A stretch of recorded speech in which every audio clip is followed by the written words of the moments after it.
Hello everyone, good morning. আশা করছি আপনারা সকলেই খুব ভালো আছেন। আমার আজকের আরও একটি নতুন ভিডিওতে আপনাদের অনেক অনেক স্বাগত। ভিডিওই বলছি কারণ আজকে আমি কোনো ব্লগ শেয়ার করছি না, একটা ভিডিও শেয়ার করছি যেটি হচ্ছে আমসত্ত্বর রেসিপি। কয়েকদিন আগে আমের আচার করার জন্য যে গাছটা থেকে আম পেড়ে নিয়ে এসেছিলাম, আজকে সেই গাছটা থেকেই আম পেড়ে নিয়ে এসেছি। তবে সেদিনের মতো অতগুলো আম আনিনি, অল্প করেই নিয়ে এসেছি। আজকে কাঁচা আমের আমসত্ত্ব বানাবো। কয়েকটা গাছের আম একদমই পেকে গেছে, আবার কয়েকটা গাছের আম এখনও অবধি কাঁচা আছে।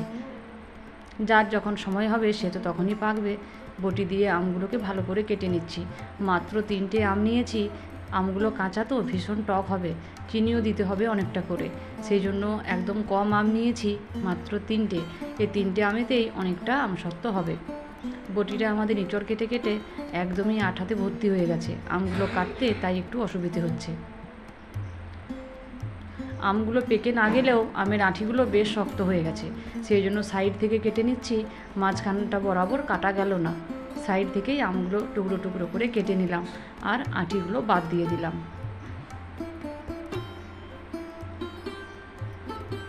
আমগুলো ভালো করে কেটে নিয়ে তারপর ধুয়ে নিয়েছিলাম। তারপরে এই যে প্রেসার কুকারে একটা সিটি দিয়ে দিয়েছি। একটা সিটিতেই আমগুলো বেশ সুন্দর দেখছি সেদ্ধ হয়ে গেছে।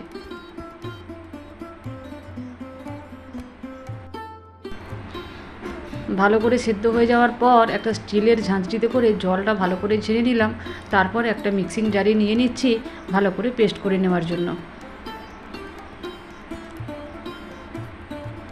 এই যে আমটি বেশ সুন্দরভাবে পেস্ট হয়ে গেছে। এবার এটা আমসত্ত্ব বানানোর জন্য একদম রেডি। আগের বারে যখন আমি আমসত্ত্ব করেছিলাম তখন গোটা আমটা প্রেসার কুকারে সিদ্ধ করে নিয়েছিলাম, তারপর আমসত্ত্ব বানিয়েছিলাম। তবে ওইভাবে আমসত্ত্বটা বানালে মিক্সিতে দেওয়ার প্রয়োজন পড়ে না, কারণ গোটা আমটা খোসা ছাড়িয়ে হাতে করে পাল্পটা বার করে নিলে আমটা বেশ সুন্দর হয়, খুব সুন্দরভাবে পেস্ট হয়। কিন্তু পিস পিস করে আমটা কেটে নিলে একটু মিক্সিতে দিতে হয়, তা না হলে কীরকম একটা ডেলা ডেলা হয়ে যায়। এই যে অল্প তেল দিয়ে আর পেস্ট করা আমটা দিয়ে দিলাম, একটু নাড়াচাড়া করে নিয়ে দিয়ে দিলাম 1 বাটি চিনি। চিনিটা অনেকটাই দিয়েছি, তবে মিষ্টি হবে কিনা কী জানি। 3টে আমের জন্য আমি বড় বাটির 1 বাটি কিনে দিয়েছি। কাঁচা আমেতে যত চিনি দেওয়া হবে ততই ভালো। দিয়ে দিলাম 1 ফোঁটা ফুড কালার। কাঁচা আমের আমসত্ত্বতে গ্রিন ফুড কালারটা দিলে একটু দেখতে ভালো লাগে, সেই জন্য অল্প ফুড কালার দিলাম। এর আগের দিনের ভিডিওতে আমি ফুড কালারের ভিডিওটা শেয়ার করেছিলাম, অনলাইনে কিনেছি, এটা ব্র্যান্ডেড ফুড কালার। এর আগের দিন ভিডিওতে আমি সেটা শেয়ার করেছিলাম। এরপর দিয়ে দিলাম কুচি করা কাঁচা লঙ্কাটা, যেটা চিলি ফ্লেক্সের মতো বাড়িতেই বানিয়েছিলাম সেটাই দিয়ে দিলাম। মাঝখানে আমি অল্প একটু নুন দিয়েছিলাম, তবে সেটা ভিডিও করতে ভুলে গেছি। এবার দুটো থালাতে আমি সাদা তেল দিয়ে ভালো করে মাখিয়ে নিচ্ছি। একটু তেল দিয়ে দিলে আমসত্ত্বটা শুকিয়ে যাওয়ার পর বেশ ভালোভাবেই উঠে যায়। এবার কড়াইয়ের থেকে আমি গরম গরম আমসত্ত্বটা দিয়ে দিচ্ছি থালার মধ্যে।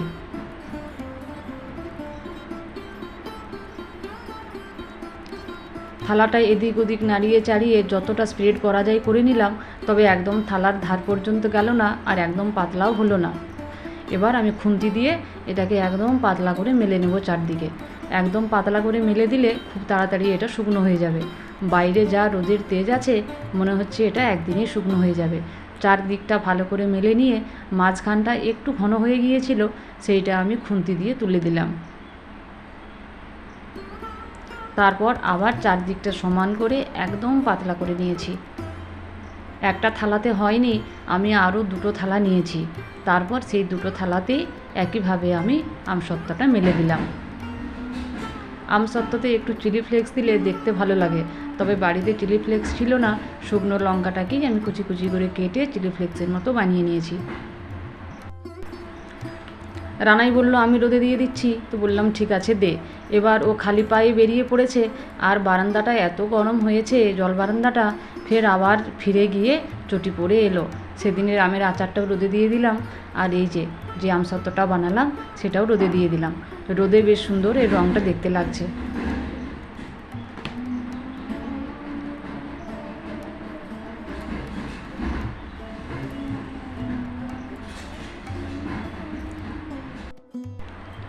এখন হচ্ছে বিকেলবেলা আমসত্ত্বটা তুলে নিয়ে চলে এসেছি।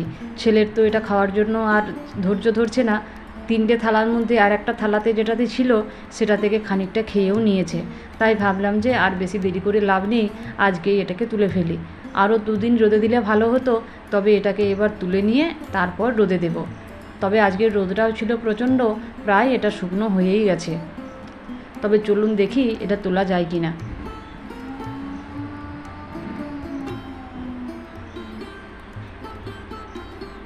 খুন্তি দিয়ে ধারটা একটু উঠিয়ে নিচ্ছি, কারণ আজকেই করেছি তো সেই জন্য। আরও 2 দিন যদি রোদে দেওয়া থাকতো তাহলে হয়তো এটা খুন্তি দিয়ে তুলতে হতো না। আজকেই যেহেতু করেছি সেহেতু ধারটা একটু খুন্তি দিয়ে উঠিয়ে নিচ্ছি, তারপর থালা থেকে ওঠাবো।